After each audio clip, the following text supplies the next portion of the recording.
ബ്രാൻഡിൽ block printed ആയിട്ട് pure cotton ഫാബ്രിക്കിലേക്ക് വന്നിട്ടുള്ള ടോപ്പിന്റെ കളക്ഷൻ ആണ് ഇന്ന് കാണിക്കാൻ പോകുന്നത്. ഡെയിലി വെയർ ആയിട്ടൊക്കെ നിങ്ങൾക്ക് യൂസ് ചെയ്യാനായിട്ട് പറ്റും. അതുപോലെ 890 റുപ്പീസ് മാത്രമാണ് ഇതിന്റെ പ്രൈസ് വരുന്നുള്ളൂ. നെക്ക് സിമ്പിൾ ആയിട്ട് ഒരു റൗണ്ട് നെക്ക് കൊടുത്ത് അതിലേക്ക് ഷോ ബട്ടൺ വെച്ച് കൊടുത്തിട്ടുണ്ട്. യോക്കിലേക്ക് ഒരു പൈപ്പിംഗ് കൊടുത്തിട്ടുണ്ട്. സ്ലീവ്സിന്റെ ഹെമ്മിലേക്കും പൈപ്പിംഗ് കൊടുത്തു.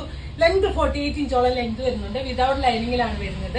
കളർ ചാർട്ട് ആയിട്ടാണ് നമുക്ക് വന്നിട്ടുള്ളത്. ഫസ്റ്റ് വരുന്നത് ഞാൻ വേറെ ആയിട്ടുള്ള ഈ മീഡിയം സൈസ് ആണ്. നിങ്ങൾ യൂഷ്വലി എടുക്കുന്ന സൈസ് തന്നെ ഓപ്റ്റ് ചെയ്താൽ മതിയാവും. നല്ല ഫിറ്റിംഗ്സിലാണ് ഈ ഒരു ടോപ്പ് വരുന്നത്.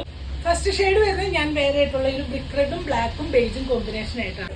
നെക്സ്റ്റ് വൺ വരുന്നത് സ്മോൾ സൈസിലേക്കാണ്. എല്ലാം സെയിം സ്പെസിഫിക്കേഷൻ ആണ് വരുന്നത്. യോക്കിലേക്ക് ചെറിയൊരു കട്ടിങ് കൊടുത്തതിലേക്ക് പൈപ്പിംഗ് കൊടുത്തിട്ടുണ്ട്. അതുകൊണ്ട് തന്നെ ഫിറ്റിംഗ്സും നല്ലതാണ്. ബാക്ക് പോർഷൻ ഇങ്ങനെയാണ് വരുന്നത്. ഇത് സ്മോൾ സൈസ്. നെക്സ്റ്റ് വൺ വരുന്നത് ലാർജ് ആണ് സൈസ് വരുന്നത്. ബേസ് കളർ വരുന്നത് ബ്ലൂ ആണ്. ലാർജ് ആണ് സൈസ് വരുന്നത്. നെക്സ്റ്റ് വൺ വരുന്നത് എക്സൽ ആണ് സൈസ് വരുന്നത്. ഇതാണ് കളർ കോമ്പിനേഷൻ കൊടുത്തിട്ടുണ്ട്. ബേസ് കളർ വരുന്നത് ബേജ് ആണ്. നെക്സ്റ്റ് വൺ വരുന്നത് ഡബിൾ എക്സൽ ആണ് സൈസ് വരുന്നത്. ഇതാണ് പ്രൈസ് വരുന്നത് 890 ആണ്. സൈസസ് പ്രൈസ് വരുന്നത് 890 ആണ് ഇതിന്റെ പ്രൈസ് വരുന്നത്. ഇതിലേതെങ്കിലും നിങ്ങൾക്ക് വേണമെന്നാണെങ്കിൽ നിങ്ങൾക്ക് അതിന്റെ സ്ക്രീൻഷോട്ട് എടുത്ത് വാട്സാപ്പിൽ കോൺടാക്ട് ചെയ്യാവുന്നതാണ്. Thanks for watching.